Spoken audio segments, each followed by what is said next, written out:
kayak yang sebelumnya mentor aku bilang, bukan tentang prestasi kita yang banyak, tapi tentang bagaimana kita berdampak dan memberikan kontribusi nyata gitu dari apa-apa yang kita sudah capai.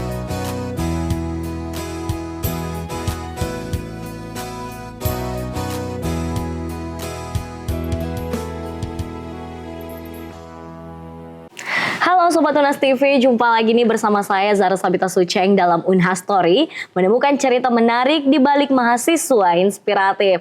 Nah Sobat Unhas TV, dalam episode kali ini kita akan ngobrol dengan mahasiswi yang tidak cuma aktif dan berprestasi, tapi juga menjadi duta bahasa Sulawesi Selatan dan Barat, kemudian aktif menjadi delegasi internasional hingga memenangkan kompetisi nasional, dan tentu juga sebagai mahasiswa berprestasi. Langsung aja kita sapa, ada Kak Nurul Haliza ya. Assalamualaikum warahmatullahi wabarakatuh. Kak Nunu ya panggilannya? Betul, waalaikumsalam Kak Suchen. Halo. Halo Kak Nunu, gimana nih kabarnya hari ini? Alhamdulillah baik Kak, tapi cuacanya nih yang lagi nggak baik. Cuacanya lagi nggak baik, tapi sehat ya Kak Nunu? Alhamdulillah sehat. Alhamdulillah sehat. Kak Nunu ini kan sebagai mahasiswa Kesehatan Masyarakat angkatan 2022 ya. Oke, tapi sebelum ngobrol tentang bagaimana kemudian Kak Nunu yang begitu aktif ya di berbagai kegiatan dan organisasi dan kompetisi, kita ngobrol dulu nih ya Kak Nunu, kenapa sih kemudian akhirnya tertarik untuk menjadi mahasiswa Kesehatan Masyarakat di kampus Unhas Kak Nunu? Oke, mungkin aku jelasin dulu ya Kak, aku keterimanya di jalur apa. Iya. Aku keterima di jalur SBMPTN yang saat itu masih lewat UTBK. Iya. Jujur ini pilihan kedua Kak, prodinya. Kesmas itu pilihan kedua aku. Tapi kenapa sih pada akhirnya ada Kesmas di pilihan aku gitu kan. Awalnya sebenarnya mau kedokteran gigi FKG. Tapi waktu cari-cari tahu itu jurusan yang tetap kesehatan tapi ada ilmu sosialnya itu apa. Dan dapat itu salah satunya Kesmas. Kenapa tertarik di Kesmas? Karena Kesmas itu setelah aku cari tahu gak cuma belajar tentang saintek, tapi ada juga ilmu sosumnya, bagaimana kita berinteraksi dengan masyarakat. Dan aku bilang kayak ini tuh kayak aku banget gitu, yang suka di masyarakat, suka turun lapangan. Jadi pada akhirnya tertarik Kak, dan setelah memang terjun yang memang alhamdulillah cocok gitu, jadi gak menyesal. Oke, jadi memang pilihan kedua ya pada Kak. saat itu, karena memang dirasa tertarik memang dengan dunia kesehatan dan juga tertarik dengan dunia sosial, dan Kesmas tuh punya keduanya ya kan Nunu. Oke, pada saat itu gimana nih orang-orang terdekat kamu, khususnya keluarga ya, mendukung keputusan ini, apalagi mungkin yang kemudian akhirnya terpilih di pilihan kedua ya kan Nunu? Oke, seperti apa itu? Alhamdulillah sih kalau keluarga juga Kak nggak ada yang respon buruk atau negatif sama sekali, malah alhamdulillah didukung penuh, walaupun memang lolosnya di pilihan kedua nih. Karena kan memang ternyata keluarga tuh maunya yang penting aku di Makassar, nggak diizinin untuk kuliah di luar. Di Makassar ya, nggak diizinin merantau di Jawa atau di mana gitu. Dan pas lolos di Kesmas juga tidak ada kayak kenapa di sini atau dipertanyakan atau sambil marah-marah gitu, nggak ada sama sekali. Aman ya. Selama di Makassar. Tapi kenapa di kampus Unhas nih Kak? Kan banyak juga nih kampus kesehatan lainnya di Makassar. Karena kalau terkait Kesmas juga khususnya Kak, kan salah satunya itu yang terbaik di Indonesia Timur ya di Unhas Kak. Dan memang ada keluarga yang alumni juga, dan memang disarankan untuk di FK Unhas aja. Oke, ekspektasi realitanya sebagai mahasiswa Kesmas Unhas tuh seperti apa kan? Oke, karena kan kayak aku tahunya kan kayak searching di Google aja, kayak cuma tahu kayak dari pengalaman baca-baca aja nih, nggak tahu yang realitanya, karena waktu itu terbatas kenalan cutting gitu, nggak ada yang bisa ditanyain secara langsung.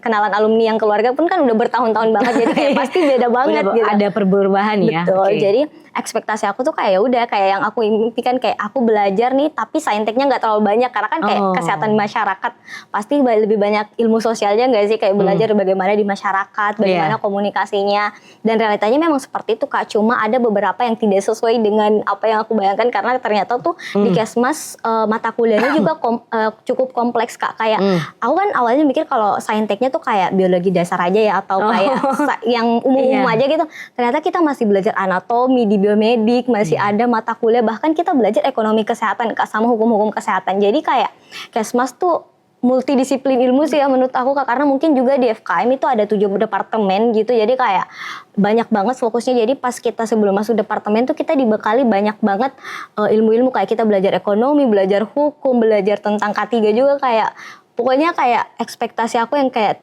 tidak sekompleks ini, ternyata pas belajar itu ternyata di Kesmas banyak banget, karena kan beberapa orang juga belum tahu kayak Kesmas tuh jurusan apa sih gitu. Iya, jadi memang cukup kompleks ya untuk Kesmas Unhas. Ada banyak hal yang dipelajari, bukan hanya kesehatan itu sendiri, tapi bagaimana sosial, hukum dan lain sebagainya juga dipelajari di kesehatan masyarakat ya. Yap.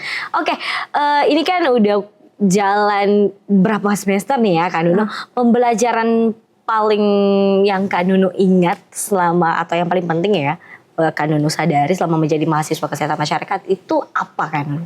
Terkait kesehatan masyarakat ya? Oke. Kalau yang pertama tuh khususnya pasti tentang kesehatan ya Kak. Iya. Kalau yang kemarin kan kita tuh pasti masyarakat tuh lebih banyak tahu bagaimana sih kita mengobati supaya kita sembuh. Ternyata di Kesmas itu menjunjung tinggi ilmu promotif dan preventif. Bagaimana kita mencegah dan mempromosikan kesehatan supaya kita mencegah penyakit nih. Jadi perannya Kesmas itu di pencegahannya gitu. Jadi aku pelajari banget ternyata kalau ilmu Kesmas ini sepenting itu. Jadi aku bayangin tuh kalau misalnya orang banyak yang menguasai ilmu Kesmas, menurut aku tuh Indonesia bakal sehat banget Kak. Karena kayak kita diajarin bagaimana mencegah penyakit, kita mengenali penyakit sehingga kita tahu bagaimana mencegahnya. Terus juga yang aku pelajari banget bagaimana kita berinteraksi dengan masyarakat.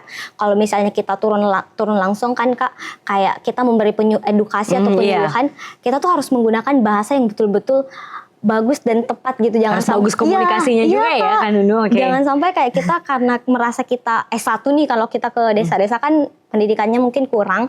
Kita menggunakan bahasa-bahasa medis, bahasa-bahasa yang diajarin di bangku kuliah, tapi kita mungkin mereka orang lain nggak ngerti. Betul. Jadi kita di Kesmas diajarin untuk kita menyesuaikan. Kalau kita komunikasi sama siapa gitu, kita harus menyesuaikan bahasa kita. Jangan sampai kita gunakan istilah stunting. Kan biasa di desa tuh nggak tahu tuh stunting itu apa. Jadi kita menggunakan bahasa-bahasa yang kiranya mudah dipahami. Nah di situ juga aku belajar banyak Kak di Kesmas. Oke, menarik banget ya Sobat Unas TV terkait bagaimana kemudian Kak Nunu belajar banyak ya. Apalagi Kesmas itu kan kesehatan masyarakat yang pasti akan mensosialisasikan masyarakat untuk mencegah datangnya penyakit itu. Makanya penting juga nih ilmu komunikasi di dalamnya ya Kak. Butuh komunikasi yang baik kepada siapa kita berbicara. Kita harus nyesuaiin itu juga ya. Betul. Oke, luar biasa banget ya Sobat Unas TV. Makanya mungkin setelah menonton ini ada Sobat Unas TV yang tertarik juga nih buat gabung Kesmas Unhas. Oke, dan selanjutnya kita akan bahas terkait dengan kemudian bagaimana perjalanan Kak Nunu sebagai Duta Bahasa Sulselbar tahun 2023 ya. Betul. Berarti saat itu semester 2-3. Iya, semester 2 Kak pas daftar. Oke, semester 2 udah terjun dunia bahasa ya. Oke, apa nih yang kemudian membuat Kak Nunu tertarik untuk terjun dalam ajang Dubas ini Kak? Oke, sebenarnya alasan pertama banget yang mendasari emang mahasiswa yang kepo, yang lagi mau memperbanyak pengalaman dan ilmu tentunya Kak. Itu alasan dasar aku. Tapi kenapa sih pada akhirnya di Duta Bahasa saat itu kan pasti banyak kegiatan lain, banyak juga pemilihan duta. Yang pertama aku tahu tuh karena emang dari kenalan aku Kak yang udah jadi Duta Bahasa sebelumnya, yang angkatan juga lebih di atas dari aku dan di daerah lain gitu. Jadi aku cari tahu kalau Duta Bahasa di Sulselbar itu gimana. Kan awalnya aku cuma tahu Sulawesi, ternyata tuh gabung sama Barat. Soalnya kan kantor balai bahasanya itu ceritanya nggak ada di Sulawesi Barat, jadi kayak gabung sama Sulselbar ya. Jadi Sulselbar. Terus kenapa di dunia bahasa? Karena kan justru aku merasa kayak jarang nih ya berkontribusi, maksudnya kayak jarang belajar soal bahasa, walaupun memang kayak kita selalu dapat mata pelajaran bahasa Indonesia di SMA di sekolah, tapi kayak aku belum pernah mendapatkan tempat atau wadah yang memperdalam kayak ilmu-ilmu tentang bahasa gitu. Nah setelah di Duta Bahasa, bener-bener kayak yang selama ini bahasa-bahasa yang kita kira kayak asing gitu, ternyata itu bahasa Indonesia kita. Justru kayak kadang bahasa-bahasa baku yang selama ini kita tidak tahu, ternyata itu bahasanya kita gitu. Dan aku belajar banyak Kak di situ. Jadi itu yang bikin aku tertarik, kayak walaupun aku bukan dari latar belakang jurusan bahasa, tapi dengan terjun di dunia bahasa lewat Duta Bahasa ini dalam ilmu aku yang kayak walaupun yang nggak sebanyak itu yang aku tahu, tapi menurut aku ini bermanfaat banget Kak, kayak di kehidupan sehari-hari kita kayak edukasi tipis-tipis lah ke teman-teman gitu. Jadi pada dasarnya memang sebagai mahasiswa kepo ya ingin menambah pengetahuan ya, apalagi pada saat SMA itu pembelajaran bahasa Indonesia tidak sebegitu mendalam ya, dan Kak Nunu mendapatkan banyak pembelajaran terkait dengan bahasa-bahasa baku Indonesia itu sebenarnya seperti ini. Iya Kak. Oke, apalagi juga terkait dengan pendalaman bahasa daerah tentunya ya Kak Nunu. Oke. Saat tahun 2023 itu tantangan terbesar dalam kompetisi itu apa nih Kak? Apalagi pasti rekan-rekannya juga hebat-hebat kan Nunu. Oke. Bener. Di situ sih yang pertama tantangannya adalah pas lihat yang finalis atau yang nama-nama yang lolos gitu kan, itu diunggah di sosial medianya. Terus kayak aku beberapa lihat dong kayak ini perasaan kepo yang agak buruk sih, kayak stalking gitu kan ceritanya, kayak akun-akun yang, dan ada beberapa teman aku yang aku tahu kayak, wih ini orangnya keren banget, apalagi kayak dia angkatannya lebih tua dari aku gitu kan. Aku mikir kayak pasti mereka tuh lebih matang dan lebih apa ya, banyak persiapan, banyak pengalaman gitu kan. Jadi tantangannya Kak lebih ke itu sih Kak, bagaimana meyakini diri ketika kita tahu kayak saingan kita ini lagi berat-beratnya tapi kita juga mau maju nih. Jadi kayak aku ada rasa insecure gitu ya? Sempet sih Kak, karena kayak masih semester 2 kan ceritanya, jadi kayak masih cimit dibandingkan kayak rata-rata yang daftar tuh angkatan-angkatan atas. Dan memang Kak pas di Duta Bahasa itu aku yang hanya ada 3 atau 4 orang gitu yang angkatan 22 di kuliahnya gitu. Jadi kayak emang sedikit yang masih muda ya, iya, Kak. Jadi kayak yang pertama tantangan terbesar di tahun itu bagaimana meyakini diri untuk tetap daftar sih Kak. Ketika tahu kayak saingannya ini pasti berat banget, dan memang Duta Bahasa yang aku tahu salah satu ajang bergengsi di Sosial Bar gitu, yang saingannya juga memang cukup ketat gitu Kak. Jadi tantangannya adalah kemudian bagaimana meyakini diri untuk terus maju berkompetisi ya. Pada saat itu kan Nunu mengingat finalis juga yang diumumkan lolos tuh juga orang-orang yang pada jago ya. Betul. Meyakinkan diri kita bahwa aku juga bisa nih untuk ikut ajang ini. Oke, program apa nih yang dijalankan pada saat Dubas Sosial Bar 2023 pada saat itu kan? Oke, jadi kan di Duta Bahasa itu aku izin memperkenalkan sedikit Kak. Kalau biasanya kita bilang proker atau program kerja, kalau di Duta Bahasa itu kita bilangnya Krida. Namanya Krida. Iya, kalau di Duta Bahasa Sosial Bar tahun aku di 2023 kita menggarap namanya Krida Nasional, yang mana itu kita garap bersama-sama teman seangkatan yang nantinya dibawa oleh perwakilan yang ke nasional gitu. Salah yang kita garap itu namanya adalah Macarita, akronim dari Media Cerdas Teman Tunanetra. Jadi outputnya itu Kak, dia buku braille. Yang isinya cerita rakyat terkait dengan Meong Palo, karena baru edisi 1 ya, terkait cerita rakyat dari baru namanya Meong Palo. Itu dia ditulis buku braille Kak. Jadi untuk teman tunanetra. Kita kemarin implementasi di SLB Ayapti sama SLB Negeri 1 Makassar. Jadi mereka kan setelah observasi juga waktu itu ternyata didapat kalau mereka tuh masih kekurangan buku tentang cerita rakyat. Jadi kita menggarap proker itu, terus juga selain output buku braille kita juga menghasilkan buku elektronik dan juga ada audionya. Jadi teman-teman bisa, teman-teman yang awas ini tetap bisa mengakses buku itu, karena kan kalau braille itu susah ya Kak, karena kan gak semua orang paham titik-titik itu. Jadi kita juga menyediakan untuk teman-teman yang awas untuk tetap bisa mempelajari atau membaca buku itu dengan memindai kode respon cepat. Nah, nanti diarahkan ke buku elektroniknya dan juga audionya. Jadi itu sih Kak yang kita garap, dan alhamdulillah kemarin kan pas dibawa ke nasional dapat juara harapan 2 gitu. Jadi kayak teman-teman di SLB pun juga seneng banget Kak, karena kayak mereka akhirnya dapat buku yang bukan pelajaran aja gitu, yang mereka bisa jadikan buku hiburan. Itu sih Kak yang menarik sekali ya, memang terkait dengan bagaimana program yang dibawakan. Tapi terkait dengan keberlanjutan program ini tuh seperti apa kan? Kalau kemarin tuh Kak keberlanjutannya kita rencananya tuh mau lanjutkan kan edisi keduanya, tapi kita masih cari tahu nih Kak cerita-cerita rakyat yang tepatnya, karena kan kayak nggak bisa juga Kak ceritanya yang panjang banget, soalnya itu buku braille kayak kita misalnya tulis di Word cuma 1 lembar itu tuh berlembar-lembar banget Kak, karena terbatas gitu, 1 lembar tuh cuma bisa berapa kata. Jadi kayak kita masih cukup mengeksplor dulu Kak, kayak cerita rakyat apa, jadi kayak belum ada terbit lagi Kak, tapi rencananya sih mau dilanjutkan gitu Kak. Oke, terkait dengan programnya memang inklusivitas ya juga yang diterapkan di dalam program itu. Nah, banyak yang berpendapat nih kan Nunu bahwa Duta Bahasa itu hanyalah berbicara seorang yang mahir berbahasa gitu. Baik itu bahasa Indonesia, bahasa Inggris ataupun bahasa daerah. Tapi bagaimana kemudian Kak Nunu melihat peran Duta Bahasa yang lebih dari itu? Apakah berbicara terkait dengan nilai edukasi, literasi, dan kepemimpinan di dalamnya, atau seperti apa Kak Nunu?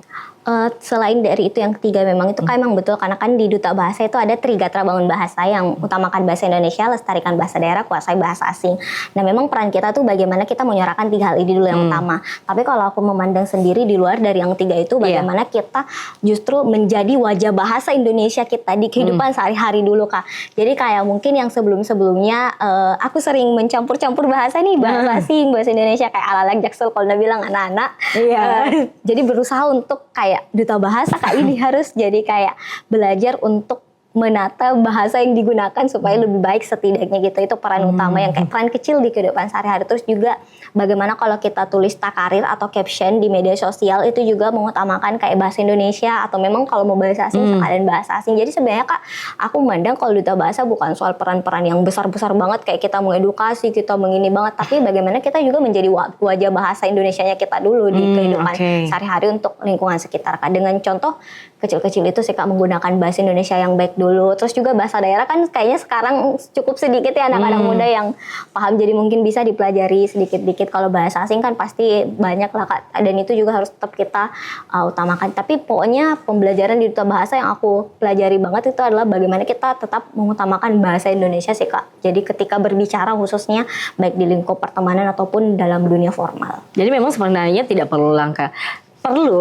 yang besar, tapi sebenarnya kita bisa mulai dari hal-hal kecil ya untuk menjadi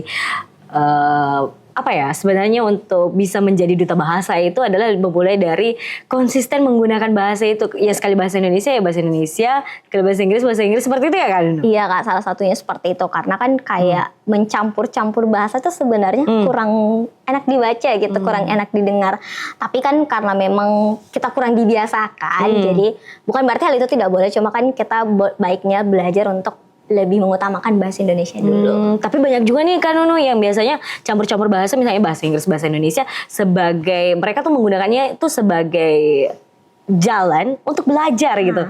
Banyak juga yang kayak gak apa-apa deh aku campur aja karena mereka berusaha untuk membiasakan misalnya bahasa asing ya, bahasa Inggris yang dicampur dengan bahasa Indonesia. Tanggapan Kak Nunu terkait soal itu seperti apa? Sebenarnya nggak apa-apa Kak kalau memang untuk menjadi pembelajaran, apalagi untuk meningkatkan bahasa asing ya, penguasaan bahasa asing itu nggak apa-apa banget. Tapi yang perlu ditekankan itu kalau menurut aku bagaimana kita kalau misalnya ada di dunia formal atau misalnya lagi membawa acara kegiatan formal atau yang kegiatan-kegiatan resmi gitu Kak. Kalau memang di lingkup pertemanan atau memang tujuannya untuk belajar, menurut aku nggak masalah ya Kak. Tapi jangan sampai kita kayak di dunia lebih luas yang audiensnya lebih banyak itu kita bawa terus kebiasaan itu gitu. Apalagi kalau misalnya kita di kegiatan resmi kan kayaknya kurang enak didengar gitu loh Kak. Jadi memang harus ditempatkan ya pemirsa. Jadi kalau di kegiatan resmi jangan sekali-sekali untuk mencampurkan bahasa Inggris dan bahasa Indonesia ya. Tapi kalau mungkin di circle pertemanan untuk melatih kemampuan berbahasa, ya aman-aman saja ya Kak Nunu. Oke, luar biasa sekali ya pemirsa terkait dengan bagaimana kemudian pengalaman Kak Nunu selama menjadi duta bahasa Sulselbar tahun 2023. Selanjutnya kita akan bahas terkait dengan Kak Nunu yang menjadi delegasi fully funded of International Scholarship Workshop yang di Kuala Lumpur ya, tahun 2023 pada saat itu. Mungkin boleh diceritain awalnya bagaimana Kak Nunu kemudian akhirnya menjadi peserta yang fully funded nih waktu itu. Fully funded, Iya Kak, terima kasih Kak. Kalau terkait bagaimana ceritanya, sejujurnya kan di awal tentunya tidak ada ekspektasi ya untuk jadi fully funded yang dibiayai penuh seperti itu. Apalagi nih event yang kayak keluar negeri gitu. Ceritanya tuh kan lagi cari-cari kegiatan aja sih Kak, karena kan itu pelaksananya memang di waktu libur semester saat itu. Jadi lagi cari kegiatan yang yang bisa lakukan dan tertarik nih, kayaknya belum ada pernah kegiatan keluar negeri gitu.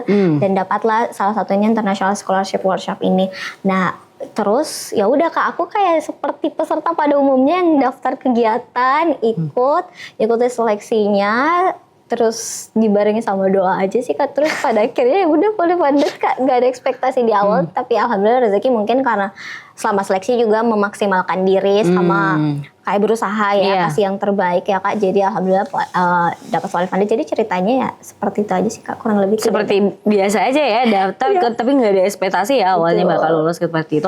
Oke, mungkin boleh dijelasin dulu nih ya Kak Nunu, International Scholarship Workshop yang ada di Kuala Lumpur pada saat itu seperti apa?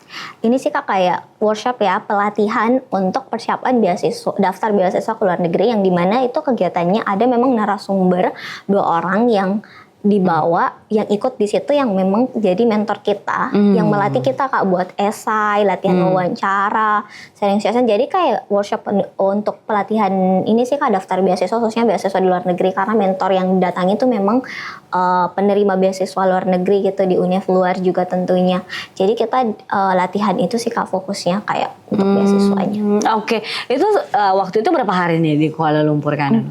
hari 3 malam. 4 hari 3 malam ya. Apa nih kemudian pengalaman paling berkesan ya selama berkunjung di negara tetangga pada saat itu dan menyelenggarakan ISW ya pada saat itu? Kalau yang paling berkesan pas ke luar negeri, ke jalan-jalannya ya melihat negaranya Filipina. Betul sekali. Itu yang berkesan Kak, jalan-jalannya.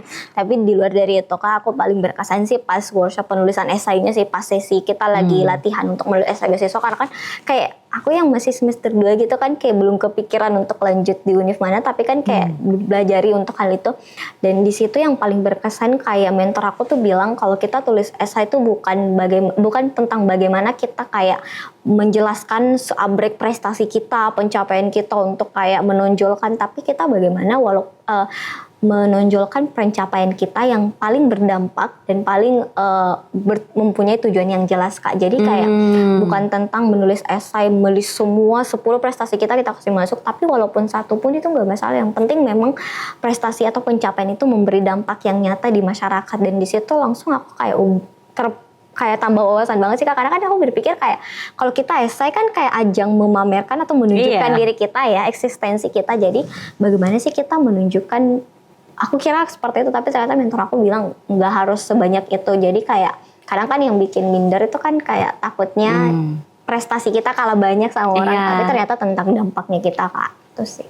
Oke, jadi ini pengalaman Kak Nunu dan juga sebenarnya kunci ya yang diberikan oleh Kak Nunu selama mengikuti ajang pada saat itu di Kuala Lumpur. Benar sekali yang disampaikan oleh mentor Kak Nunu dan baru saja disampaikan oleh Kak Nunu, Sobat Tunas TV, bahwa sebenarnya menulis esai itu nggak perlu terlalu banyak ya Kak Nunu, nggak perlu dijabarin semuanya prestasi kita dari A sampai Z. Cukup sebenarnya 1 atau 2, tapi mungkin yang paling menunjukkan bagaimana kemudian kita memberi manfaat di situ dengan tujuan yang paling jelas ya. Betul. Karena orang baca esainya kita tuh bakal lihat orang ini tuh bisa ngerjain apa, bisa berdampak bagi apa, dan bagaimana kemudian dia bisa bekerja gitu. Betul. Itu kunci menulis esai. Jadi Sobat Tunas TV, lain kali kalau nulis esai nggak usah nulis A sampai Z prestasinya ya. Cukup tulis 1, kemudian bagaimana jelaskan secara yang mudah dipahami tentunya, bagaimana kemudian kalian memberikan manfaat dalam prestasi itu. Oke, nah Kak Nunu, selanjutnya kita akan bahas terkait dengan salah satu prestasi Kak Nunu, yaitu meraih silver medal and best paper essay competition futuristic and prestigious research technology and art. Apa nih Kak Nunu? Waktu itu di Bali ya. Vaperta ya, Vaperta Fair di Udayana Bali. Oke, Sobat Tunas TV pasti juga belum tahu soal ini. Saya juga kurang. Oke, mungkin boleh dijelaskan ya Kak Nunu, Vaperta tuh pada saat di Bali itu seperti apa? Ini sih seperti kompetisi esai nasional pada umumnya sih Kak, yang dilaksanakan sama univ. Terus kita daftar, dan BTW ini lomba tim ya Kak. Aku gak ikut sendiri, aku sama teman-teman aku. Ada 5 orang gitu. Tapi rata-rata mereka angkatan 23. Dimas, Naya, Asa sama Tika. Oke. Aku menyebut nama mereka. Mereka tim yang sangat best Kak, sampai aku bisa dapat pencapaiannya. Jadi pencapaian itu bukan tentang aku aja, tapi tentang mereka. Jadi kayak lomba esai pada umumnya sih Kak, kita menentukan tema, terus ikuti presentasi offline-nya di sana. Tapi sebelum offline tuh kita disuruh buat poster sama video juga Kak. Jadi kita disaring 100 finalis untuk ke presentasi offline-nya di Bali. Oke, pada Vaperta di Bali ini tema apa nih yang dibawain Kak Nunu dan tim pada saat itu? Tentang pendidikan Kak. Secara garis besar tuh terkait kita membuat saran inovasi bagaimana pemerataan peran guru di daerah-daerah Kak. Jadi bukan hanya guru-guru terbaik tuh hanya ada di daerah kota atau daerah yang bagus pendidikannya, tapi kita mau memaksimalkan peran guru di daerah-daerah terpencil juga. Kalau dulu tuh ada program PMM yang mahasiswa bertukar, di esai itu secara garis besar sebenarnya intinya mau mirip sih Kak inovasinya sama PMM, tapi versi guru. Jadi bagaimana guru kita bawa ke yang bertukar gitu loh Kak, kayak misalnya untuk menambah pengalamannya dan juga belajar banyak dan berperan gitu. Jadi kayak merata peran gurunya, jangan sampai cuma di kota yang guru-guru bagus tapi di desa kurang gitu Kak. Itu secara intinya sih garis besar idenya. Oke, jadi secara garis besar terkait dengan pendidikan dan bagaimana kemudian penyebaran guru-guru hingga ke daerah-daerah terpelosok juga nih ya Kak Nunu. Menurut Kak Nunu apa nih yang membedakan esai Kak Nunu dengan tim berbeda dari teman-teman yang lain? Itu sebenarnya juri kayak yang tahu ya. Tapi menurut Kak Nunu nih ya, Kak Nunu oke. Tapi kalau menurut aku sih Kak, mungkin karena aku timnya juga anak-anak yang cukup berpengalaman dengan banyak kegiatan. Jadi analisis kita tuh Kak rinci banget Kak. Jadi mungkin kita tuh sampai bikin analisis SWOT yang kayaknya setelah aku lihat ada esai-esai teman-teman yang lain, ternyata itu nggak ada Kak lampiran-lampiran kita tuh analisisnya mendalam, kayak kita betul-betul jabarin secara jelas. Jadi kayak bukan cuma kayak pendahuluan intinya atau apa gitu, kita benar-benar rincikan di bagian lampiran bagaimana ide-ide kita ini, inovasi kita ini sampai betul-betul meyakini juri kalau ide kita tuh bukan hanya sebatas ide yang kayak cuma dibayang-bayang gitu, tapi realistis juga. Jadi kita memperdalam analisis sih Kak, menjabarkan dan banyak-banyak sumber referensi juga. Jadi mungkin itu yang juga memperkuat sehingga kita bisa jadi best paper Kak. Oke, ini catatan lagi buat Sobat Unas TV dalam penulisan esai ya, juga khususnya adalah yang membedakan ini menurut pandangan Kak Nunu ya, karena kita nggak tahu juri menilai seperti apa, tapi menurut Kak Nunu Sobat Unas TV adalah bagaimana esai ini kemudian berbeda dengan teman-teman yang lain adalah analisisnya ya, Iya, Kak. dan kemudian perinciannya dan bagaimana kemudian sebenarnya ide atau tema yang diangkat dalam esai ini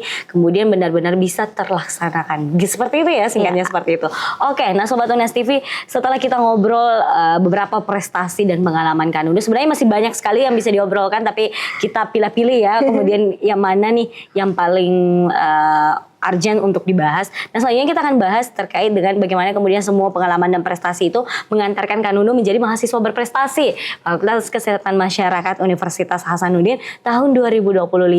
Awalnya tuh Kak Nunu daftar sendiri atau ada yang direkomendasiin dari dosen atau seperti apa nih Kak Nunu? Oke, kalau cerita awal daftar Mapres itu Kak, sebenarnya kan kayak tahun ini ya, maksudnya ceritanya tuh udah menuju semester akhir, sebenarnya tuh energi untuk berkompetisi itu sudah agak turun. Iya, karena Kak. udah mau fokus skripsian betul. juga ya. Tapi kenapa pada akhirnya memutuskan untuk daftar? Karena diajak sama WD1 langsung untuk daftar, di PC, di WA, di chat untuk daftar ini. Padahal itu H-1 Kak, di mana berkas-berkas untuk daftar Mapres kan juga cukup banyak ya.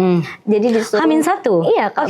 Jadi kayak di situ baru ngebut untuk daftar yang kayak mau nolak juga tidak enak karena ini WD1 yang langsung untuk chat daftar. Jadi daftar seadanya Kak, dan jujur timeline Mapres DFKM waktu itu kayak cukup satet-satet banget, kayak kita daftar terus yang bikin gagasan gitu kan juga Kak kayak cepet banget, jeda waktunya tuh nggak lama gitu. Jadi kayak kalau nggak karena direkomendasikan sama WD1 kayaknya aku memilih untuk tidak ikut. Tapi mungkin itu juga jadi jalan aku yang alhamdulillah, karena sempat tertunda juga beberapa tahun sebelumnya saya udah mau daftar tapi kayak ndak deh gitu. Nunda dulu ya sampai akhirnya diajak WD1-nya kayak gitu ya Kak Nunu. Iya Kak, pas tahun terakhir bisa nyobanya baru akhirnya memberanikan diri dan alhamdulillah juga dapet. Oke, nah menurut Kak Nunu apa sih sebenarnya kualitas utama yang harus dimiliki seorang mahasiswa berprestasi ya? Lagi-lagi Kak, mungkin karena title-nya mahasiswa berprestasi, kita berpikir kalau pasti harus punya prestasi yang banyak. Tapi menurut aku nggak juga sih Kak. Kayak yang sebelumnya mentor aku bilang, bukan tentang prestasi kita yang banyak, tapi tentang bagaimana kita berdampak dan memberikan kontribusi nyata gitu dari apa-apa yang kita sudah capai. Jadi Mapres tuh bukan tentang seabrek atau sebanyak lembar CV-nya kita, tapi tentang bagaimana sih kita mampu untuk memberikan dampak dari apa yang kita capai, dan juga bagaimana kita memberikan inspirasi juga ke teman-teman melalui hal-hal kecil, ataupun kayak kita tidak perlu kayak yang besar-besar yang dikasih gaji Kak. Jadi kayak Mapres tuh jangan sampai kayak beberapa teman-teman kayak takut daftar atau apa karena berpikir kayak insecure tidak banyak pencapaianku begitu, tapi menurutku tidak jika, karena kan Mapres itu title-nya tapi setelah itu sebenarnya tentang bagaimana dampak kita ke orang-orang, bagaimana kita menginspirasi juga orang lain. Karena tugasnya memang adalah menjadi inspirasi bagi mahasiswa yang lain nih Kak. Oke, Kak Nunu ini Sobat Unas TV udah semester berapa sekarang kan? Udah semester 7 Kak Nunu sekarang berhasil meraih IPK 3,93 ya. Sambil organisasi, sambil jadi konten kreator. Bagaimana sih sebenarnya menjaga keseimbangan ini ya, dunia akademik dan dunia di luar akademik itu seperti apa Kak? Sebenarnya kunci utamanya kita tahu dulu Kak skala prioritasnya kita. Karena kan sebagai anak kuliah pasti tetap prioritas utamanya ya akademik gitu Kak. Tapi bagaimana akhirnya alhamdulillah non akademik jalan, akademik tetap jalan. Kuncinya ya bagaimana aku bisa men-skala prioritaskan yang lain. Jadi kayak kalau ada kegiatan banyak, aku tahu nih kegiatan ini akan ada banyak, jadi aku harus ngebut dulu kerja tugasnya cepet-cepet biar nanti pas kegiatan fokus. Dan gak keteteran juga iya, ya. Betul Kak, jadi time management kita atau manajemen waktunya kita juga harus bagus dan jangan sampai keteteran kayak kita memprioritaskan hal-hal di luar perkuliahan. Jadi kalau aku prinsipnya selesaikan tugas dulu baru kerjain yang lain supaya lebih santai dan jangan malas-malasan dan jangan menunda-nunda juga sih Kak, karena kayak kalau ditunda kan semakin banyak yang numpuk. Karena yang utama tetap pendidikan akademik itu ya. Jadi kuncinya adalah di skala prioritas dan manajemen waktu. Ada nggak nih habit kecil yang sering Kak Nunu lakuin untuk produktivitasnya Kak Nunu tiap hari? Kalau aku sih lebih ke mencatat aja sih Kak, apa yang aku mau lakukan lewat Google Calendar gitu kan, itu kan bisa muncul notifnya. Iya. Jadi kita bisa lebih tahu jam segini. Aku lebih ke untuk tertata ya catat aja dulu Kak. Terus kalau misalnya ada yang ternyata bertabrakan, ya harus memilih dan tegas untuk mana sih yang harus kita korbankan, karena kan kita manusia punya kapasitas, punya batasan diri juga. Jadi kayak kita nggak serta-merta harus ambil semuanya supaya produktif, nanti malah toxic productivity. Jadi aku juga punya kebiasaan untuk tidak serta-merta multitasking terus gitu kan. Awal-awal sempet sih selalu multitasking, tapi sekarang udah mengurangi. Jadi itu sih Kak habitnya. Oke. Sebenarnya tindakan kecil ya, tapi betul-betul berdampak besar bagaimana Kak Nunu terkait apalagi dengan pengaturan kehidupannya ya, jadwal-jadwalnya dan lain sebagainya. Oke Kak Nunu, dari semua pengalaman, dari semua prestasi yang sudah diraih hingga saat ini, mana nih yang menurut Kak Nunu paling berkesan atau paling memberikan dampak bagi Kak Nunu sendiri? Sebenarnya kalau mau dibilang berkesan semuanya ya Kak, berkesan. Bahkan kalau disuruh milih sebenarnya saya juga bingung yang mana nih yang paling, karena sebenarnya semua alhamdulillah sejauh ini semua pencapaian yang aku dapat itu punya kayak nilai tersendirinya, punya kesan tersendirinya, punya perjuangannya sendirinya. Jadi semuanya berkesan kok Kak. Oke, jadi semuanya berkesan ya? Iya. Duta bahasa, ke Bali, ke Kuala Lumpur, menjadi mahasiswa berprestasi, semuanya berpesan dan memberikan pengalaman berharga buat Kak Nunu ya. Oke, jangka pendek dan jangka panjang Kak Nunu ke depannya tuh seperti apa ya? Oke, kalau jangka pendek ya tentunya saya mau menyelesaikan skripsi saya cepet-cepet habis sudah. Udah habis sempro ya? Sudah, alhamdulillah Kak. Jadi sisa penelitian. Nah, kalau jangka pendek itu, kalau jangka panjang ya tentunya mau dapat pekerjaan dan berkontribusi lagi khususnya terkait jurusan aku di Kesmas. Di masyarakat secara langsung, nantinya mau kerja, berkarir dan tetap juga menjadi content creator karena saya suka buat konten. Jadi sepertinya jangka panjang tetap aku meneruskan di sosial media juga aktifnya. Aktif tetap di bidang kesehatan dan juga sosial media ya. Oke. Nah Kak Nunu terakhir nih mungkin boleh nih disampaikan pesan-pesannya ya kepada Sobat Unhas TV yang mungkin sedang merasa lost untuk melakukan sesuatu. Mungkin ada pesan-pesan semangat yang bisa Kak Nunu bagikan untuk mereka agar mereka tuh bisa memulai langkah baru, mencari lagi pengalaman baru dan menemukan prestasi-prestasi mereka. Silakan. Oke, halo teman-teman. Untuk siapapun yang mendengarkan, semoga ada hal baik yang didapatkan tadinya. Jadi pesan dari aku yang pertama, jangan takut gagal, jangan takut untuk mencoba dan mencari pengalaman di usia muda, karena yang kalian lihat mungkin saya alhamdulillah pencapaiannya banyak, tapi sebenarnya di balik itu lebih banyak juga gagalnya, lebih banyak yang ditolaknya. Tapi bagaimana aku meyakini diri aku untuk tetap maju dan tetap yakin kalau ada sesuatu hal baik di depan yang lagi menanti. Jadi teman-teman jangan sampai putus asa, kalaupun memang lagi sedih atau lagi mau ambil rehat sejenak karena perasaan gagal dan loss itu nggak masalah. Yang penting teman-teman jangan terlalu berlarut, karena sejatinya apa yang kita perjuangkan pasti akan kita dapatkan. Mungkin dengan cara yang berbeda, mungkin dengan hasil yang berbeda, tapi pasti akan ada hal baik. Karena bunga pun yang berbeda-beda punya waktunya untuk mekar masing-masing. Oke, karena bunga yang berbeda-beda punya waktunya untuk mekar masing-masing. Terima kasih banyak Kak Nunu atas sharingnya ya, terkait sharing pengetahuan, sharing pengalaman yang sudah dibagikan dalam podcast Unhas Story kali ini.